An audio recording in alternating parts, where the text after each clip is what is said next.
Hare Krishna.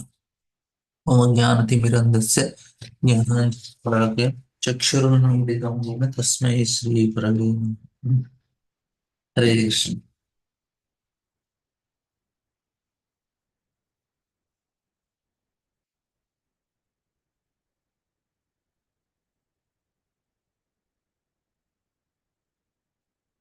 Actually, today Balaram Shakti Prabhu's internet some issues are there, so we'll directly have Prabhupada purport session. Hare Krishna. Vedic education, very important aspect of Vedic education. It gives a holistic understanding, first of all. So uh, it does not tell like in modern education what happens is we come to know things, uh, we are just given information, but the purpose is not very clear why I have to learn all these things. If I'm learning mathematics, or if I'm learning geography, or if I'm learning anything, that is not very clear when it comes to modern education. But when it comes to Vedic education, this is actually very clearly explained why I have to study certain things. And that is very important to know. Say, like, if a child comes to Gurukul at the age of 7, then immediately the first thing is very clear for him why he has to study and what he has to do, because he want to go back home, back to Godhead. So that clarity is very nicely given from the beginning. Only clarity is there why I have to do. Then he starts studying. That means he knows if I am learning mathematics, if I am learning geography, if I am learning any of the things. Of course, there are 14 divisions in Vedic knowledge. Only 14 subjects are there. So all these things are there to help a person to um, get go back home, back to God. So anything he is studying, he is very clear why he has to study is he want to go back home, back to God. And so in that way, the Vedic education makes things very clear from the beginning. In modern education, what, because the holistic view is there first of all. So why things are there? So once that is clear, then anything we are doing, the the action becomes very easy. Once we know the purpose, start acting accordingly. Same thing with Ayurveda. Say somebody is uh, learning Ayurveda. In the first year, he is explained about Kapha, Vata, and Pitta. And in the last year, 5 years afterwards, he is studying again Kapha, Vata, Pitta. I'm saying, "Arey, what he is studying? This is what he learned in the first year. Same thing he is learning in the final year also." It is actually not like that. What happens is he becomes more and more deeper in that understanding of the same concept. That is very important. So, like, we came to know about Anyabilashita Shunyam Jnana Karmadana Vratam Anukulena Krishna Anushilam Bhakti Ruttam. Oh, wait a minute.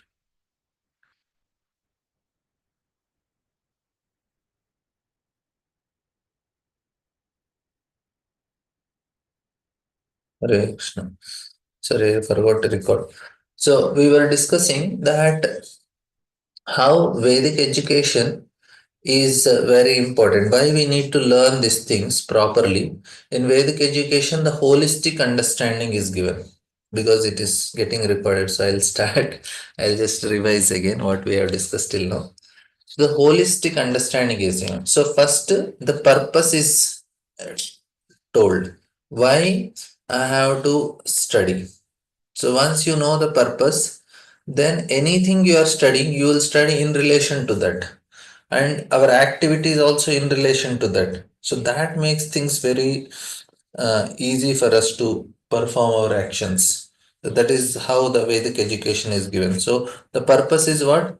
I want to go back home, back to God. So once that is clear, then any activity we are doing, we will do in relation to that.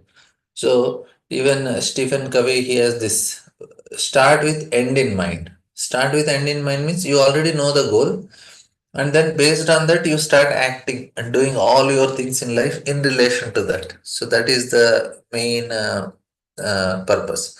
So in Vedic, as now, if you ask any even devotee child, a 5 years old child also, what do you want to do? He says, I want to go back home, back to Godhead.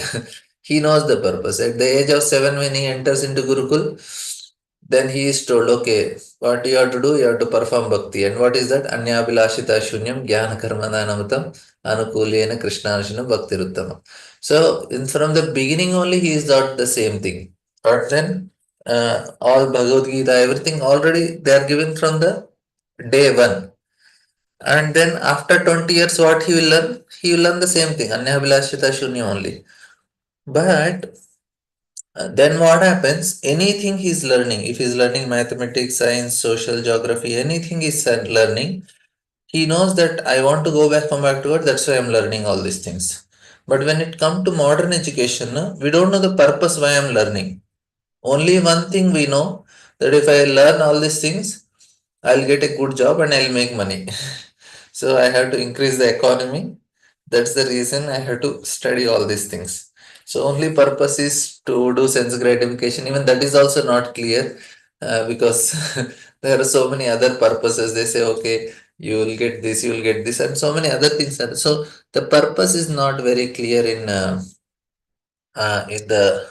what do you say, modern education, because of which there is so much confusion and people are so much unhappy. We will discuss why they are unhappy also, but this is the first thing we need to know. The goal should be clear. Now see, now also we are learning anyabhilashita shunyam. When we came initially in bhakti, the same thing we were learned, but now the understanding becomes more deeper. Same thing with Ayurveda also. In the first year of Ayurveda, when they enter the school, first day they will be taught Kapha, Vata and Pitta. And final year also they are taught Kapha, Vata, Pitta. But the understanding becomes more mature. We will explain. Like first what happens is the basics are very nicely cleared. And once the basics are cleared, then they are told to apply in a some protected area, restricted area, and then they will apply in a universal level. So there are three levels like that. So, like say music, you learn sarigama. What happens is the depth, the knowledge becomes more and more deeper. It becomes an application. You start living that knowledge. Whereas in modern education, it's only information. It's not any knowledge which transforms. So that is the main difference. So here, when we are explaining all these things that are there in Bhagavatam, we know the purpose for what we are learning Bhagavatam. And that's why it becomes very easy for us to connect and to see, okay, why I have to learn the genealogical table of Doctor of Manu. So, daughters of Manu, why I have to learn about their daughters? Like one time Prabhupada went to one person's house, very big businessman, and then he went along with his disciples, and that elder person, he called all his sons, daughters, grandsons, granddaughters, and then he started introducing to Prabhupada. And Prabhupada said, oh, he is introducing his sex life. Of course, he wanted to teach his disciples, but the point here is that why we have to learn? The purpose is we want to develop Krishna Prem. That's why we have to learn these things. How will we get Krishna Prem? By learning the genealogical table of daughters of Manu? Because Supreme Lord appeared in many forms of Supreme Lord. They appeared in this family of Manu. That's the reason. So every daughter has given birth to either their grandson or son. Is like for Devahuti, son is only Supreme Lord. For other two daughters, their grandchildren are Supreme Lords. That's the reason. So, so here we will. That's the reason we have to know this. By knowing these things, we'll achieve Krishna Prem. That is the secret of Bhagavatam. Like Bhagavatam is every shloka is describing about Radharani. We say, how is genealogical table of doctors of Manu is explaining about Radharani. So, yes, this is also explaining about Radharani only. Why? What happens is the language of Bhagavatam is apratyaksha. It is an indirect noun. Like we have three like Lakshana Vritti, Gauna Vritti, and Vengana Vritti. Vengana Vritti means like it's indirect meaning. So poetry is written in indirect meaning. Say if I want to, somebody came to meet me, and it is at night, now it became night 8 o'clock.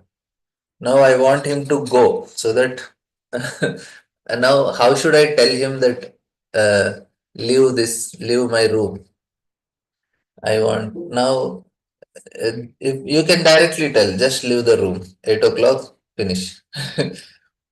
Or second way of telling is generally I take rest at 8 o'clock. So now if you tell to that person I generally take rest at 8 o'clock, then what does it mean? Now can you please leave the room? I want to take rest. Or another way of telling is generally the guests, they stay till 8 o'clock only in my room.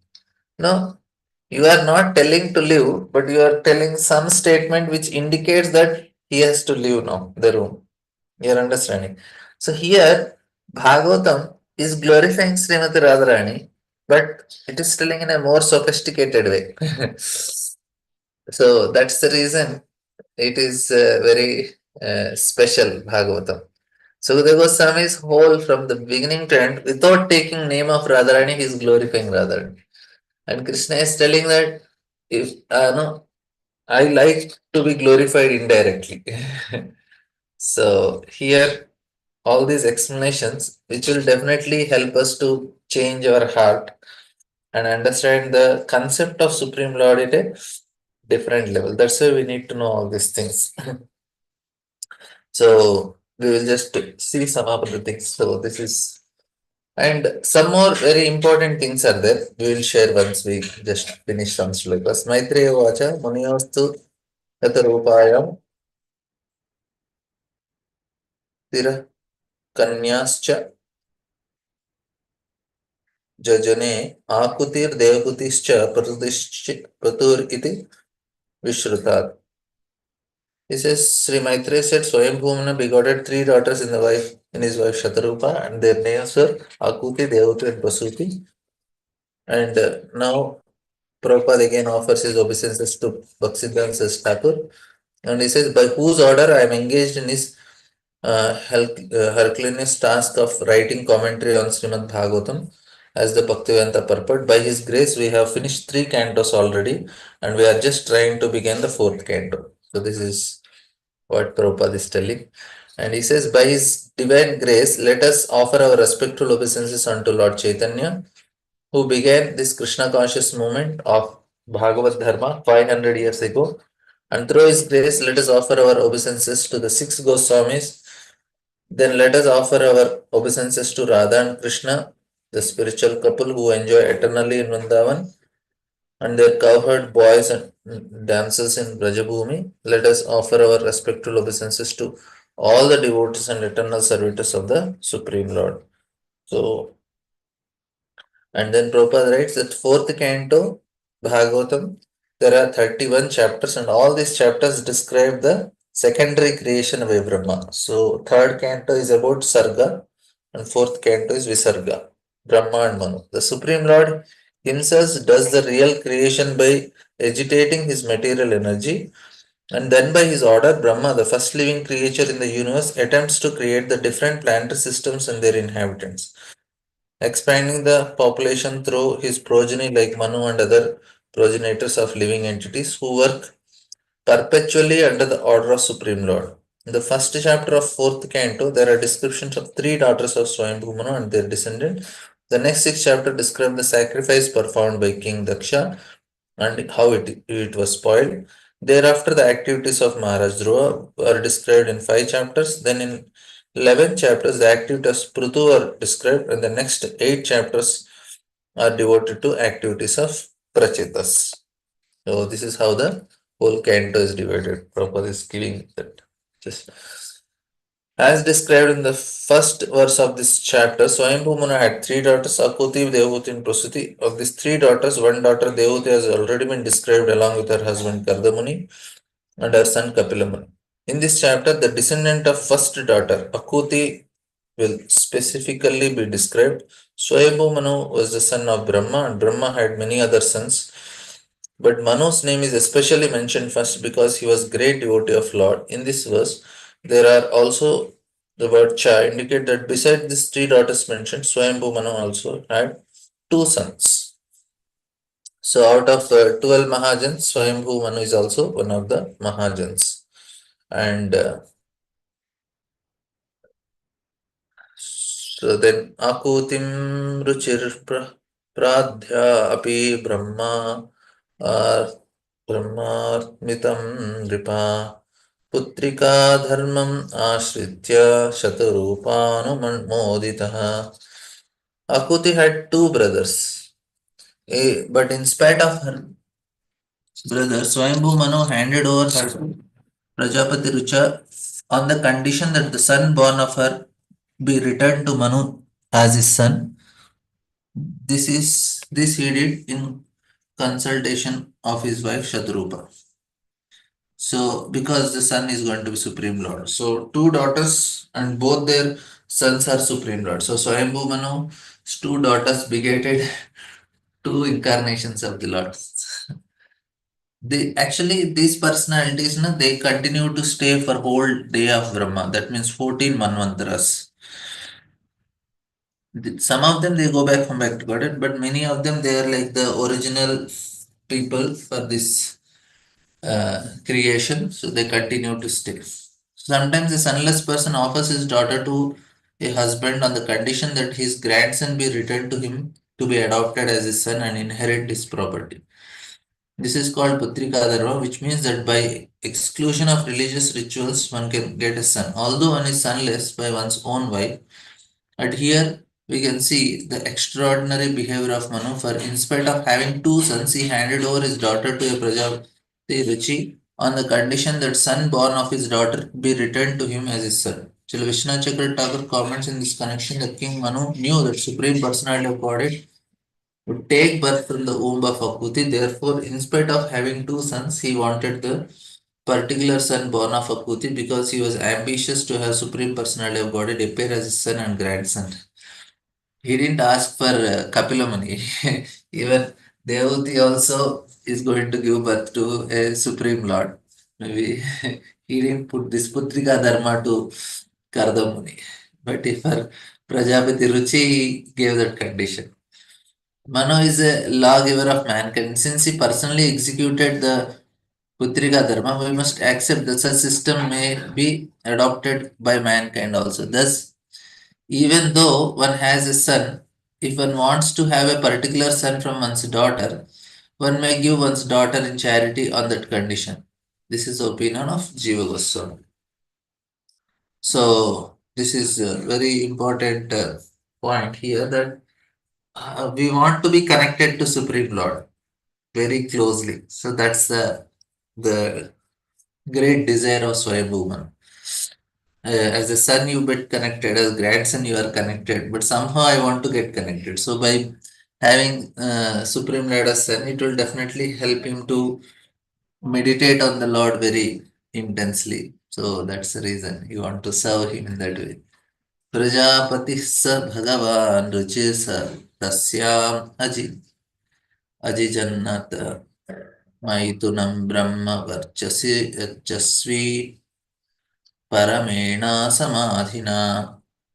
Richi, who was very powerful in his Brahmanical qualification and was appointed one of the progenitors of the living entities, begotten one son and one daughter by his wife Akuti.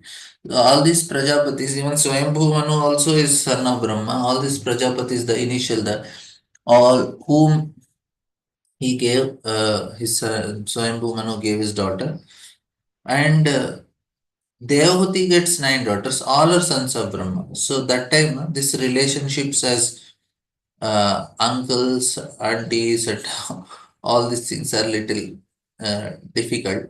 So we should not take it very seriously, because if you take it that way, he is like father's brother, because father is same. Father is Brahma only. So father's brother is like, he is also like father only. So we don't marry now. But in that beginning of creation, so that rules are not applicable. The word Brahma Varchasvi is very significant. Rishi was a Brahmana and he executed the Brahmanical duties very rigidly. As stated in Bhagavad Gita, the Brahmanical qualification are control of senses, control of mind, cleanness within and without, development of spiritual and material knowledge, simplicity, truthfulness, faith in Supreme Lord. There are many qualities which indicate a Brahmanical personality, and it is understood that Rishi followed all Brahmanical principles rigidly. Therefore, is specifically mentioned as Brahma Varchasvi, one who is born of a Brahmana father but does not act as a Brahmana is in the Vedic language, called in Vedic language Brahma Bandhu, and is calculated to be on a level of a Shudra and woman. Thus, in the Bhagavatam, we find that Mahabharata was specifically compiled by Vyasdev for Stri Shudra Brahma Bandhu. Stri means woman, Shudra means lower class of civilized human society, and Brahmabandhu means persons who are born in families of Brahmanas but do not follow the rules and regulations carefully. So, why these people are considered low is because they are attached to material pleasure. So, that's the only reason. And now Kali Yuga, why Kali Yuga everybody is called Shudra, Kalo Shudra Sambhava, because they are also attached to material pleasure. So now we cannot say, oh, women are low. Are women are low, but Kali Yuga everybody is low only. Why they are low? Not that because of the only one reason, they are attached to material pleasure. Now, men are also attached to material pleasure. So, both are on equal level. In Kali Yuga, everybody is on equal level in one way, because Kalo Shudra Sama, everybody is attached to material pleasure. But in Vedic times, because there are Brahmanas who are interested in Brahman, and that's the reason they're considered very superior. Now, who is interested in Brahman? Everybody interested in economic development. That's the thing. So we cannot, and that's why people in Kali Yuga are considered like the Shudras and Brahma Bandhus and all these things. And Prabhupada writes, they have no access to study of Vedas, which are specifically meant for persons who have acquired the Brahmanical qualifications. So unless they have this qualification, even if they read, they cannot understand anything. That is not possible only. Like so many people have translated Vedas into English and Russian and other languages, but interestingly, no matter how much they translate and read, they cannot understand, because this is not an information. A person need to perform sufficient austerities to get access to them. I may have all information, but it not make anything change in my life. Person continue to remain having the same materialistic mentality, and he will remain at the same level of consciousness even if he reads them. But if he properly get that realization, then that makes a difference. So that's why Vedic literature cannot be understood unless one has developed the Brahmanical qualification. It is regrettable, therefore, that persons who have no Brahmanical qualification, have never been trained under bona fide spiritual master, nevertheless comment on Vedic literatures like Srimad Bhagavatam and Puranas. For such persons cannot deliver their real message. So this is the point Prabhupada is also trying to make us understand. See, because they don't know how to give education. Say, for example, uh, a person is studying astrology. Astrology, Rahu, Ketu, and all these planets and everything is explained in the beginning. And after many years, he is going to study the same thing. He is not going to study different things. He is what happens for him is he start relating to this planets and all as a person, and he can very clearly understand how the influence is happening. But in modern education, that type of thing is not there. They feel, array, like say, okay, we'll take example of Bhagavad Gita. It will be easy for you to understand. In Bhagavad Gita, what are the five subjects? Ishvara, Jiva, Prakriti, Kala, Karma. Okay. So these are the five subjects of Bhagavad Gita. You all know. You all completed your Bhakti Shastra. Now, okay, now is it that first chapter is talking about Ishvara, second chapter is talking about no Jiva, third chapter Prakriti, fourth chapter Kala? No, it is not like that. From the beginning only, all things are explained. If you are explaining Jiva, then you are explaining Jiva in relation to Prakriti also, Karma also, Kala also, Ishvara also. So the interconnection, it is developed in that way. It is not just okay, you are giving, that's a modern education, they will feel confused. Right? You can write proper chapters and just sort out now which chapter, which no, you will not get like that in Vedic education. You will We will get a holistic way of education. You know the purpose first, then then you start educating. Then you will understand. So here we are learning Bhagavatam. Now it is not that okay, everything systematically arranged. This systematic arrangement is completely different compared to the modern way of education. Information, all the history is properly written. No, history was never written in Vedic subject. Only some Puranas are there, and Mahabharata is only because only things connected to Krishna and some important events which are going to help everybody to learn some important lessons in their life. Only those things are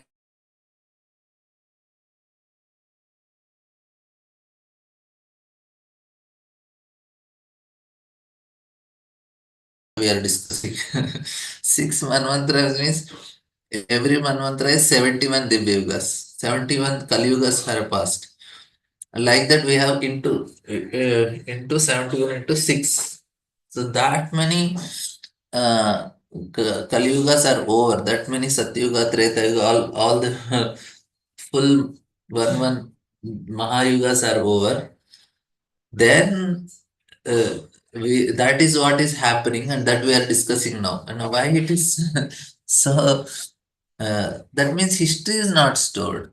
Britishers they came and wrote Indian history. Indians didn't write Indian history because we don't write only. That is not needed. There is never a culture of writing biographies and histories in India because whatever important events they are only written, which will help once change the value system of a person and his consciousness and the heart. So that is why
oh, I'm sorry, actually, uh,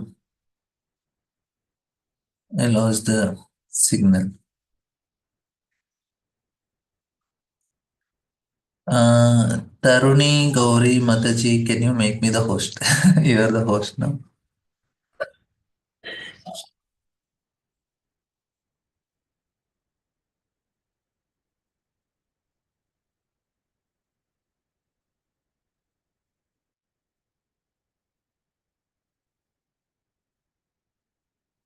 Yes, Gail Mataji, you had some question?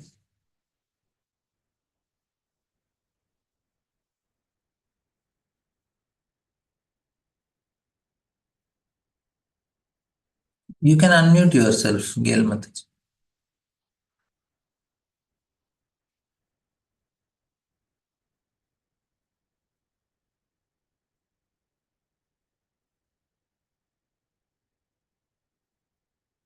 You have some question, Mataji? You can unmute. Okay.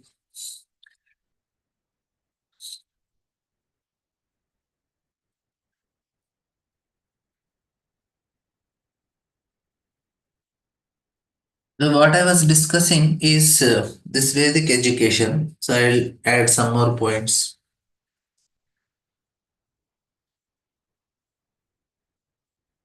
So there is a question.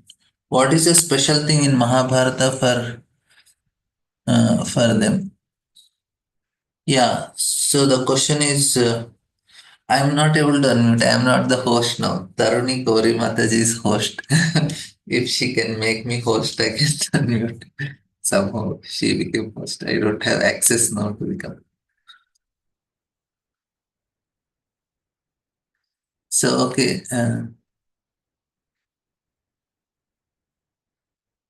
So there is a question. We'll answer the question. So Mahabharata was specifically compiled by Vyasdev. So this the purpose of this is that the purpose of Mahabharata is especially to give the principles of dharma, to principles of see we were discussing that we are exist at three levels. One is physical level, moral level, and spiritual level, or mental level, and so physical level we have to follow physical rules. At mental level we have to follow moral rules, and then spiritual level. So now people are in a very gross level. So previously it was Vedas, but what happened is Vedas cannot be understood now, and it is very difficult to comprehend Vedas. You need to be very sophisticated person and very subtle in understanding. Then only. So Vyasdev understanding it is very difficult to comprehend the Vedas. What he did is he made this Mahabharata so that you understand the essence of Vedas. So Mahabharata is considered the essence of Vedas. So you know what is given in Vedas with the help of Mahabharata. And it is given in form of a story and the instructions. So very wonderfully presented. Mahabharata, Vyasdev got his name, the special title is because of his composition of Mahabharata. He did very good job. So what makes it like no? I have to follow the rules of physical level. So if I am jumping from a 10th floor building, I'll break my leg. That means what? I have to know that I have to follow the rules of nature. Similarly, immediately you can see the result. If I overeat, I get my stomach upset. We can immediately see the result when it comes to physical level. And then there is also moral level. If I follow these rules, they come in form of karma. So the karma which we all experience is at the rules at the moral level. So this is actually what happens to in general people that we may not see the results immediately, but slowly it definitely comes. Karma comes. So now Mahabharata is compelled to help a living entity to follow a moral level and mental level to be happy. That means generally the mind is in mode of passion and ignorance. We have to bring mind to mode of goodness. That is how we can be happy in this world. And even to gain knowledge, also we need mode of goodness. And then, of course, Bhagavatam is transcendental. It is beyond the modes. We want to go out of this modes of passion and ignorance. That's why Bhagavatam is uh, compiled. But to go even transcend mode of goodness also. But this mode of goodness is very much helpful because not everybody will have pure devotional faith. Not everybody will have faith on the Supreme Lord. But at least that will help them to come out of from mode of passion and ignorance. So that's the reason Mahabharata is compiled. So many wonderful things are there. We don't need everything. We just need Bhagavad only. See, because what happened is after compiling Mahabharata, because Mahabharata is compelled to establish dharma. Dharma, artha, kama, moksha is the purpose of Mahabharata. But after writing this, Vyasdev became very despondent. He was not satisfied. Then he wrote the same Mahabharata, the first canto of Bhagavatam. You see, it's actually Mahabharata only in one level, but he presented it entirely different way. He presented what is Kunti Maharani. No, he presented what is Bhishma. So Bhishmas of Mahabharata and Bhishma of Bhagavatam are entirely differently presented by Vyasdev. He presented about Dhritarashtra and Yudhishthir and Parikshit. So he is writing Mahabharata only, but in a different view, in a pure devotional point of view. But whereas Mahabharata is not like that, it is presenting at the layer of dharma. So it will definitely help if people read Mahabharata. If you see India television history, so the greatest viewers are for Mahabharata and Ramayana only. Even at the time of Corona, government again, the national television, it again started playing Mahabharata and people are very happy watching it. It was even though it is 20 years old, but still people were happy to watch because that is the consciousness is will be immediately changed and people even now also can understand that level of uh, instructions. So that's why Mahabharata is compelled.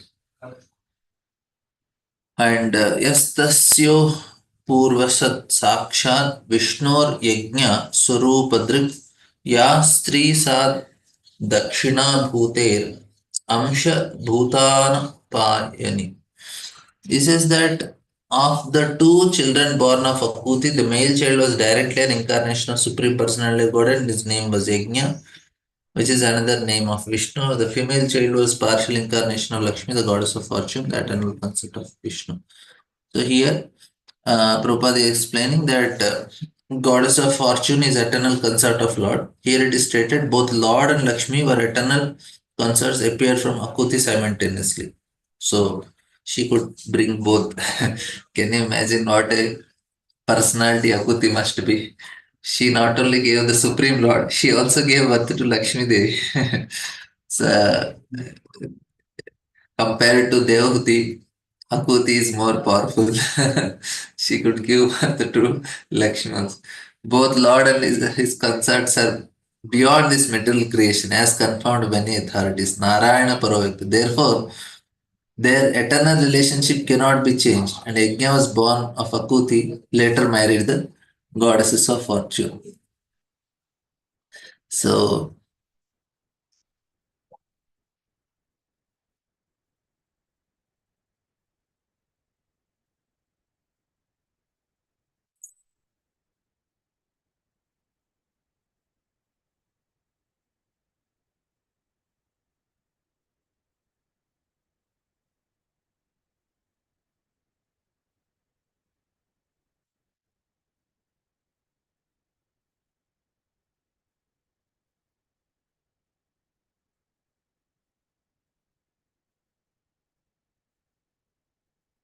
so here very Prabhupada is clarifying also that point that this is not applicable for the Supreme Lord or and his consort.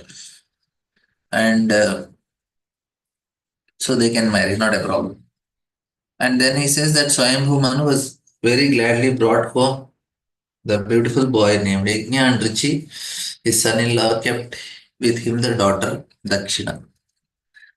And Prabhupada writes that Swayambhu Manu was very glad to see that his daughter Akuti had given birth to boy, both a boy and girl. He was afraid that he would take one son and that because of his son-in-law's Richi made be sorry. Thus, when he heard that the daughter was born along with the boy, he was very glad. So, like only one son is born and you take away the son, so it is very painful. No, daughter is also there. So you said, okay, you have somebody to take care. So you take care of daughter, I'll take care of son. So according to his promise, returned his male child to Swayambhuvana. So Ruchi, according to his promise, he returned and decided to keep the daughter whose name was Dakshina. One of Lord Vishnu's name is Yajna because he is the master of Vedas. The name Yajna comes from Yaju Sham Patim, which means Lord of all sacrifices. In the Yajurveda, there are different ritualistic prescriptions for performing yajnas, and the beneficiary of all such yajnas is the Supreme Lord Vishnu. Therefore, it is stated in Bhagavad Gita, Yajnartha Karmanaha. One should act, but one should perform one's prescribed duty only for the sake of Yajna or Vishnu. If one does not act for the satisfaction of Supreme Personality of Godhead, or if one does not perform devotional service, then there will be reactions to all one's activities. It does not matter if the reaction is good or bad. If our activities are not dovetailed with the desire of the Supreme Lord, or if we do not act in Krishna consciousness, then we shall be responsible for the results of all our activities. There is always a reaction to every kind of action, but if actions are performed for yajna, there is no reaction.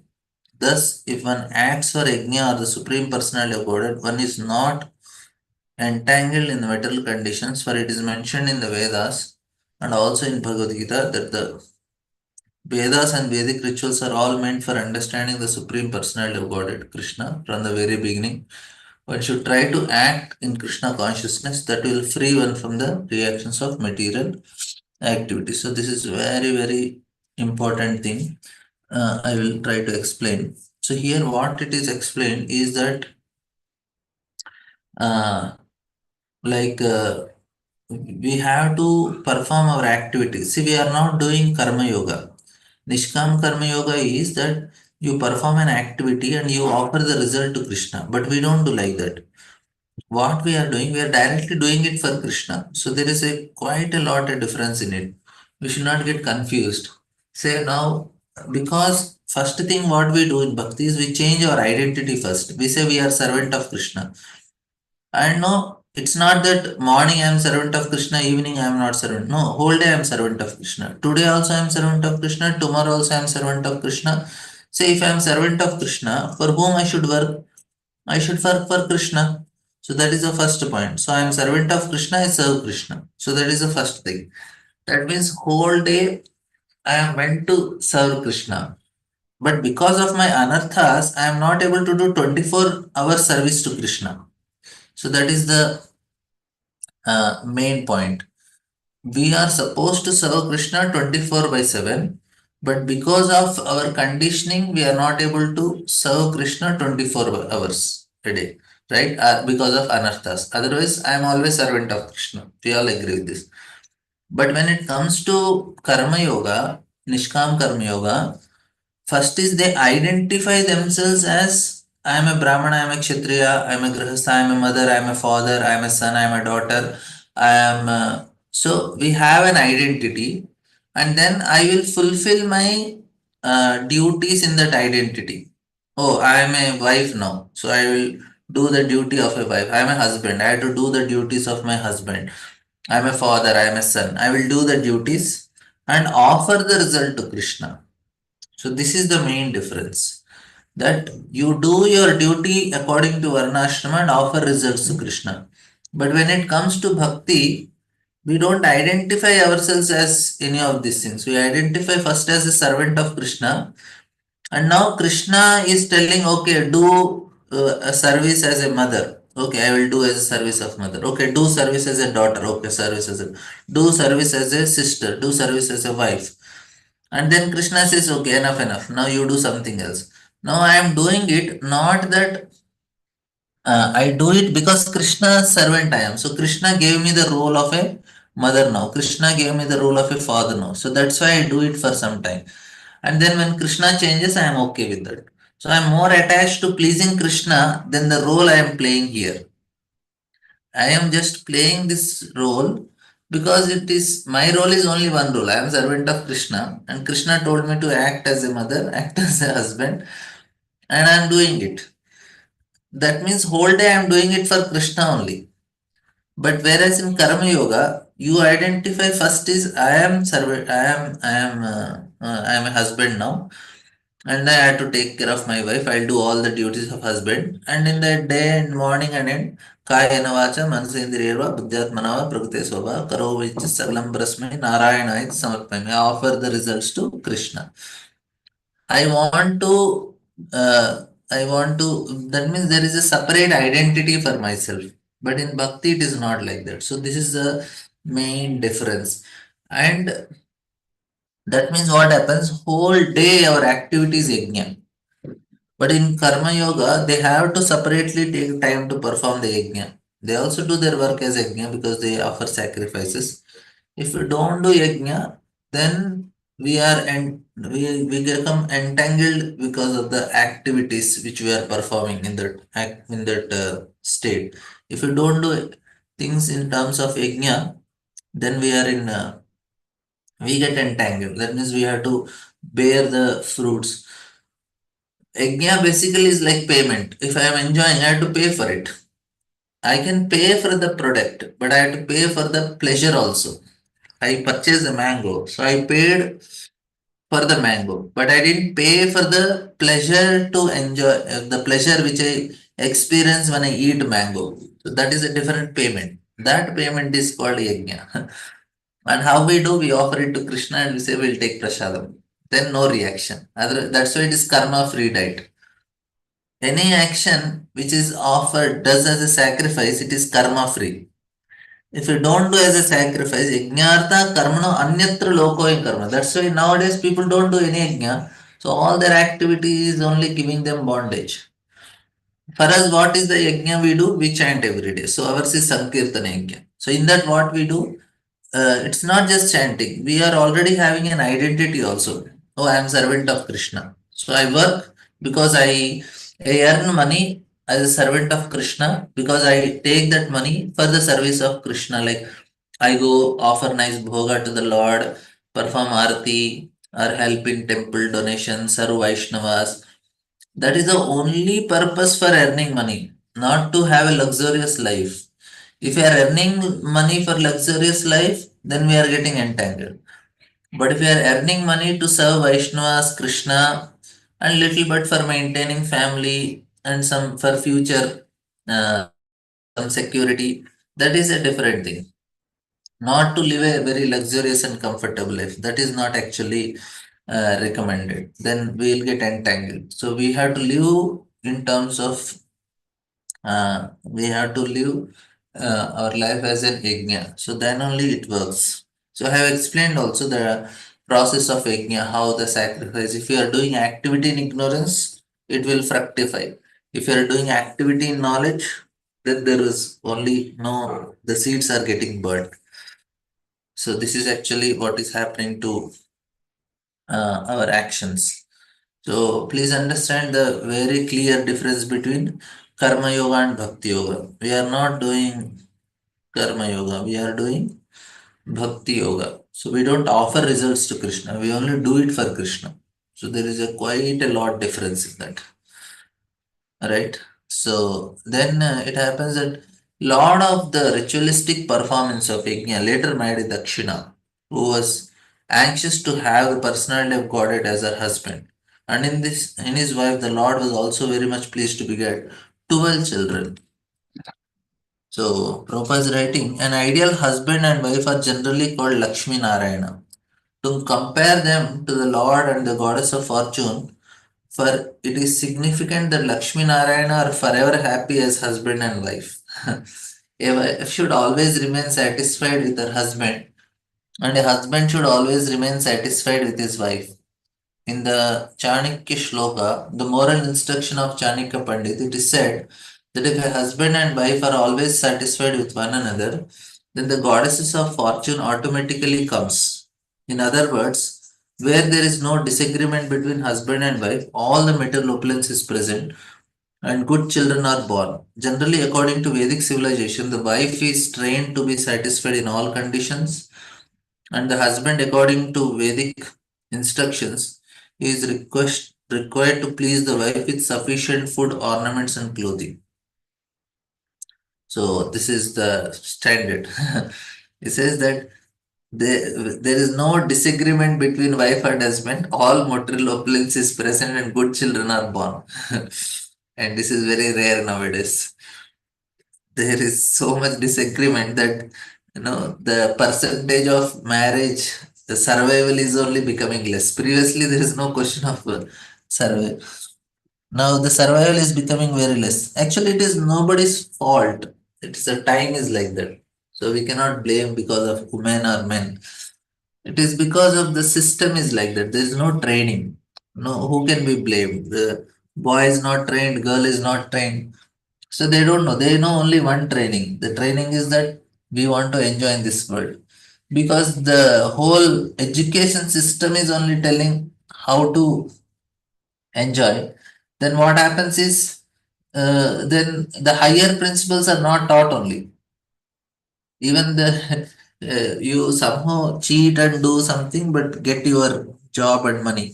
So the principles are not taught only.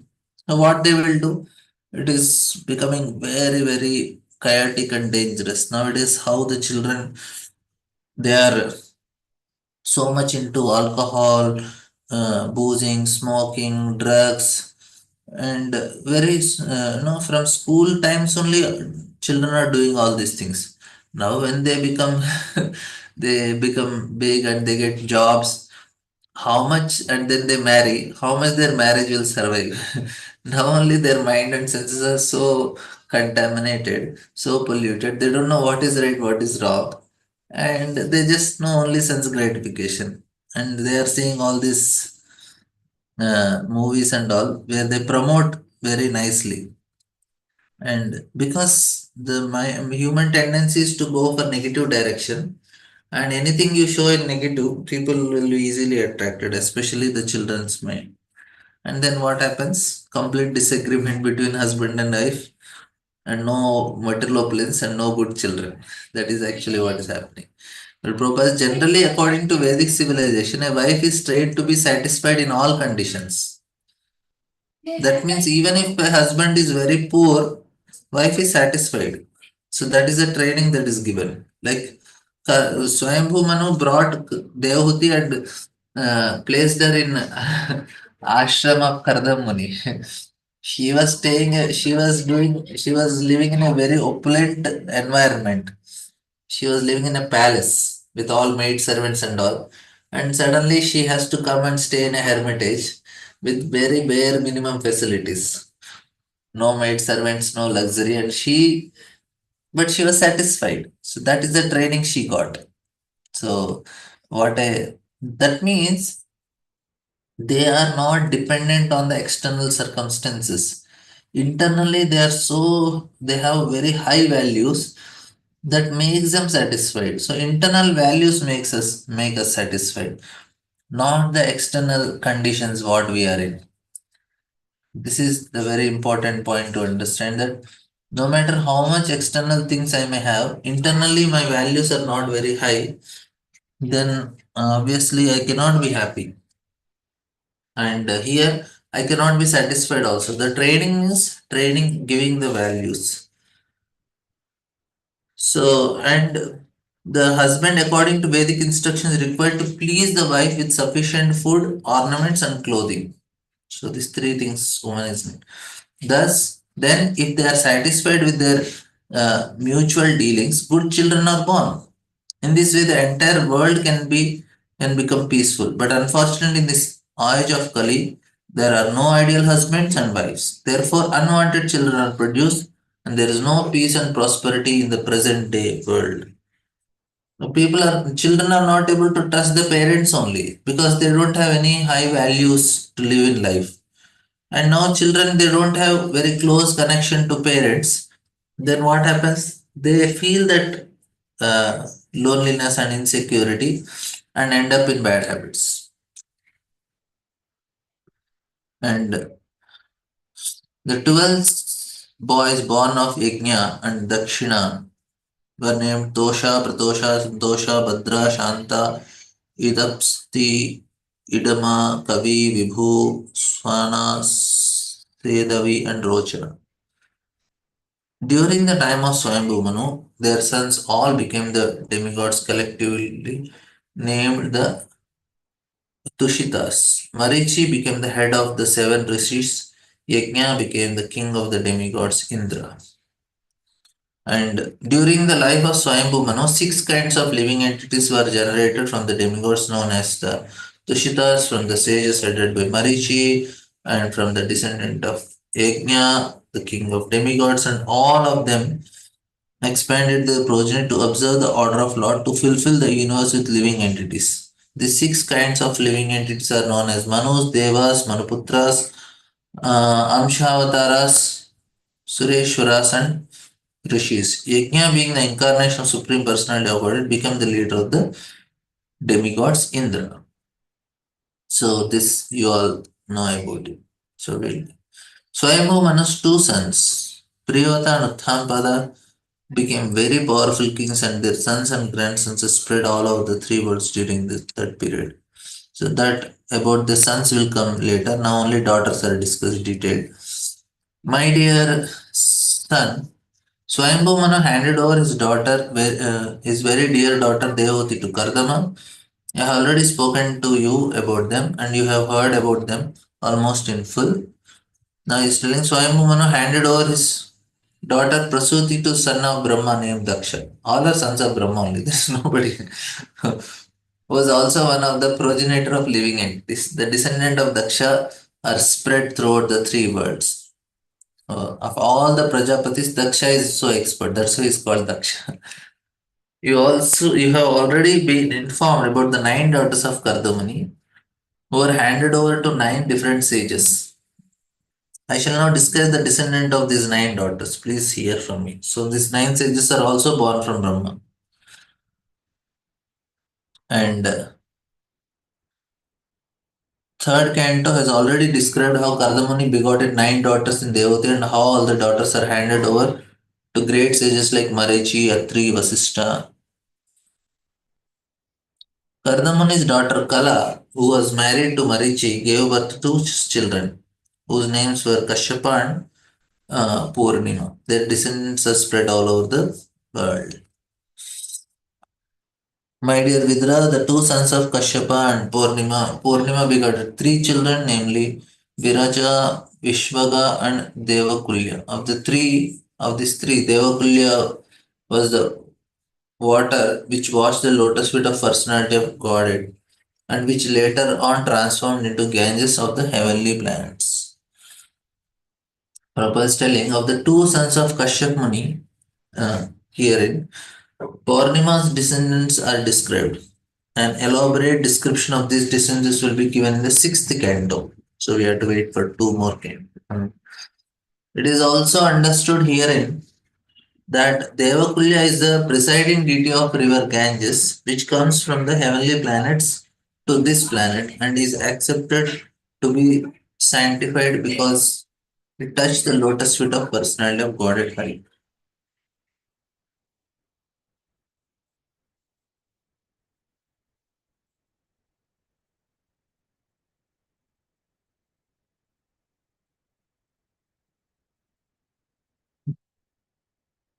So I'm really sorry not able to share screen. Tomorrow I'll try to settle this issue. And I think Taruni Mataji may not know how to make me host. So not an issue. Tomorrow I'll take the questions. We'll just take one more nice Actually, this is okay, very big purport. So we will continue our discussion tomorrow. So if any questions you have in the chat box, I can answer. I, if you have anything, you can write in chat box. I am not able to unmute you and I am not able. So if you have anything in chat box, I can answer. Otherwise, we'll take questions tomorrow. Okay. You all have to exit yourself because I cannot end the meeting. You are.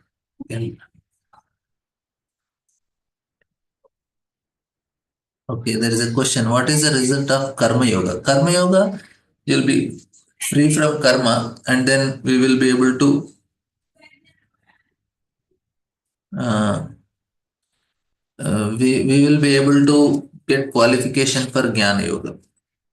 That's all. We are free from all the vasanas and sanskaras, and then person can take sannyas. That is the result. Karma Yoga. It will not produce love of Godhead. Bhakti can give love. Karma cannot give. Uh, Too hard to text. Okay, Mother. Tomorrow we will discuss the questions.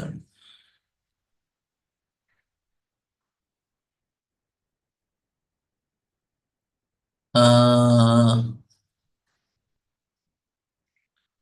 Sritala Haripriya Mataji. Yeah, I will send you you can send me message personally. I'll send you the link of Bhaktivigyan Maharaj class. You can attend that conceptual study of Bhagavatam. And could you explain about titling? I didn't understand the question, bro. Okay, why the third canto is mentioned as status quo? Oh, that I also don't know, bro. I will just check, refer, and tell why it is called that name. I'm not sure.